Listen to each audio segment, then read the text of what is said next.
The day started with several massive explosions in Luhansk, which is a city located around 100 kilometers behind the front line. This was actually the second consecutive day of precision strikes on targets inside this city, which magnified panic and speculations about the usage of Storm Shadow missiles because previously, Ukrainians could not reach so deep in the rear. The first and second targets of the Ukrainian strike became machine-building factories. These factories were used as some of the most important and reliable repair facilities for the Russian tanks, armored fighting vehicles, and other equipment. Russian sources reported that Ukrainians used at least 2 rockets and successfully hit the Polypak factory and the Milan factory. The third target became the former building of the Ministry of Internal Affairs. Such buildings are usually used as high-level military headquarters for the commanders of brigades and divisions. The fourth and fifth targets became facilities belonging to food and chemical processing plants. Such factories usually have huge warehouses and storage facilities, which were likely used for storing ammunition and equipment. At first, Russian sources reported that Ukrainians used ballistic missiles RIM-2, however, today, as more information became available, this theory was dispelled. Today Russians found remnants of a British Storm Shadow missile and an American ADM-160B rocket.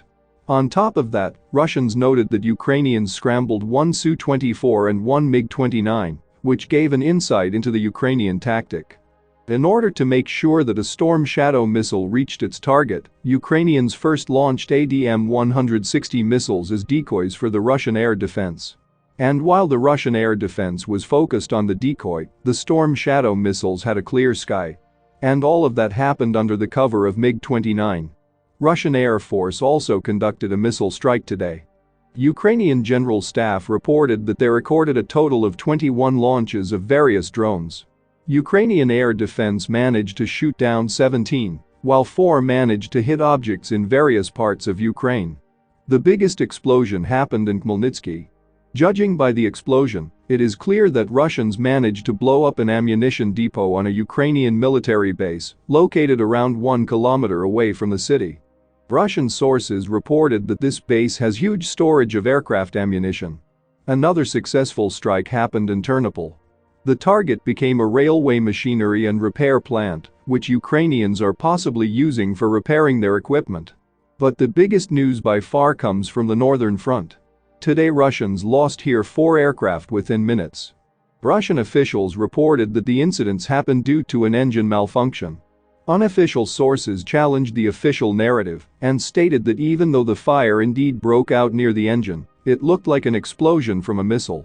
The photos of the remnants dispelled all doubts, as the damage is characteristic of a missile explosion. The most credible version of what happened suggests that Ukrainians ambushed Russian aviation with their own aviation.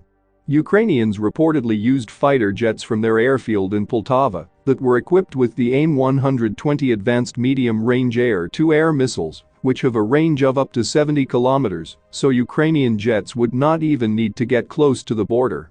In this case, all puzzles fit together, and some Russian military-affiliated bloggers reported that they are already trying to find the clerks that instructed the pilots to operate at an unsafe altitude.